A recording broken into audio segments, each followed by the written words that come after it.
So, hi guys! This is me again, Janelle's Vlog. And welcome back again dito sa aking YouTube channel. So guys, ngayon is, nakagawa na rin ako ng content. Kasi is, noong mga nakaraan kasi is, may trangkaso ako. Kaya, hindi ako nakagawa ng content.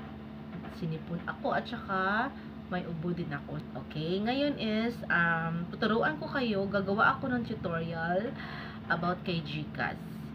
So, ang topic natin ngayon is tuturuan ko kayo kung paano ba tayo makapag-send ng money kay GCash kahit na wala tayong natatanggap na OTP. For example is yung SEM natin is walang signal, nasa lugar tayo na walang signal, so need natin na mag-send ng pera sa ating family. So ayan, may solusyon na tayo dyan. So ang gagawin lang natin is magsasend tayo ng pera through GCash with a clip. Okay? So, please watch this video until the end para malaman nyo kung ano ba ang aking ginawa at totoo bang nakapag-send ako at totoo bang natanggap ko siya. Okay guys? So, bye for now and watch for the next video.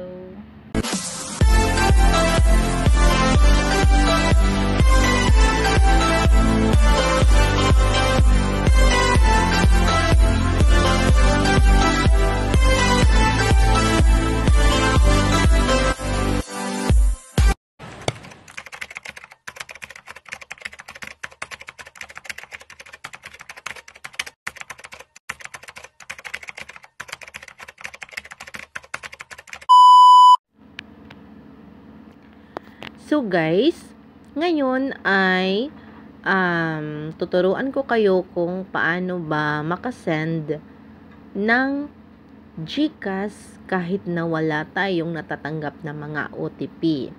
So 'di ba? Marami tayong nakaka-encounter na ganito. For example is walang signal, yung area na nandoon tayo sa lugar na iyon, pero need natin na mag-send ng GCash, mag-send ng payment, or mag-send sa ating family. So, may gagawin tayo para may solusyon tayo dyan para makapag-send tayo ng pera sa GCash kahit na wala tayong OTP.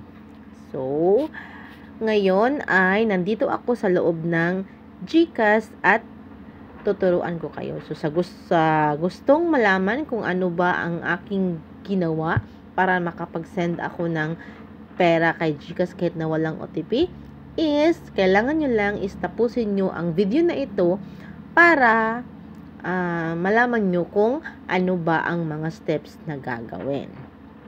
So, sa hindi pa nakapag-subscribe sa aking YouTube channel is pag-subscribe na kayo. And then, huwag nyo rin kalimutan na i-click yung bell button para maging update kayo sa aking mga i-upload na mga video. At huwag din kalimutan na mag-share, mag-comment, para naman malaman ko ang inyong mga suggestions. So, pag may mga suggestion kayo na gustong gawan ko ng content, na gusto kong gawan ng tutorial, is i-comment down nyo lang sa comment box dahil babasahin ko yan. Okay, let's start. So, ngayon is nandito na ako sa loob ng GCash na application. So, nakikita nyo guys is may balance ako dyan na 3,551. So, ngayon nga is tuturuan ko kayo kung ano ba ang dapat na gawin para makasend tayo ng pera. Kahit na wala tayong signal. Syempre, kung walang signal is hindi natin matatanggap yung OTP. So, ang need lang nating gagawin ay i-click natin itong si send. Ayan. So, dito is, sa nakikita nyo is may mga choices kayo na pwede nyong i-click. So, express send, yung send GCash quickly, yung send with a clip, And then, send to many. Ayan. So, ang ating gagawin ay itong si send with a clip. So, si send with a clip, ang ating i-click. So, ayan. Make sending money for fun. So, got it. Ayan. So, ang gagawin lang natin ay ilalagay natin dito yung mobile number ng GCash na gusto nyong sendan. For example, itong number ko.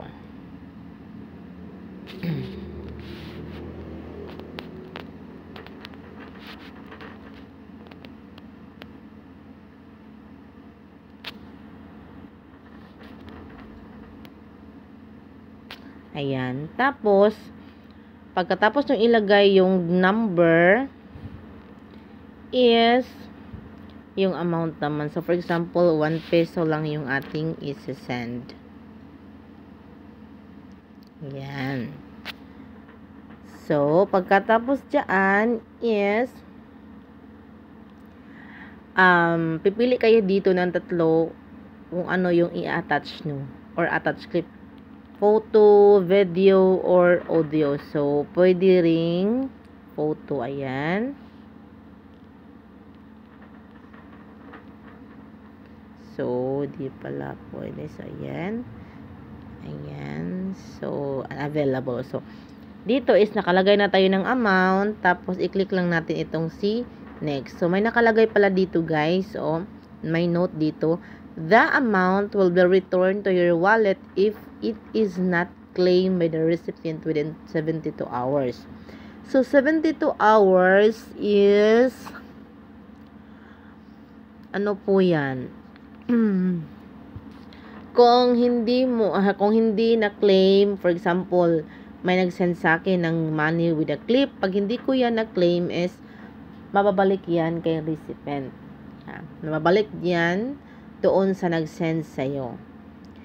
So, after 72 hours pa po yan, mababalik sa nag-send if hindi mo na-claim yung send with a clip na money.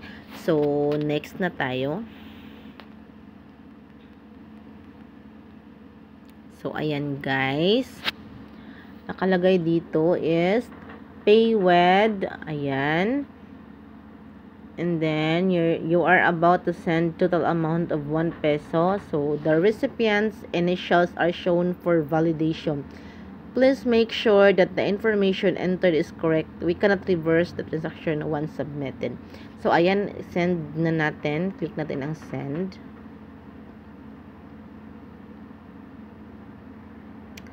So, ayan guys. Done na siya. Ayan. Dito. Ayan, send money with a clip. So, di ba nakalagay na dito sa transaction history niya. So, ngayon naman is titingnan natin kung dumating ba din talaga doon sa isang GCash ko, kung natanggap ko ba talaga yung send money with a clip ko na 1 peso. So, wait lang guys. Guys, titingnan natin kung natanggap ko ba talaga yung sinend ko na money with a clip na 1 peso. So, ang gagawin ko guys ay pupunta ako dito sa inbox. Tapos, hahanapin ko dyan. So, ayan. May nakalagay dito 1 minute ago.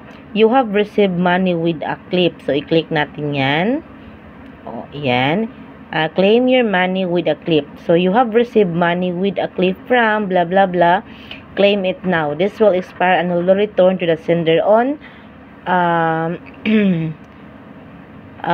August 27. So, ayan. Ang gagawin lang natin guys is i-click natin itong si open clip. Tapos, dahil bagong taon, my name and send you money with a clip. So, ayan. I-click natin itong si claim money. So, send you money. Have a great day. So, ayan. Tapos na. So, ang gagawin natin is, babalik tayo dito sa home. So, ayan guys. Natanggap ko na yung 1 peso. So, ganyan lang po talaga kasimple gawin guys.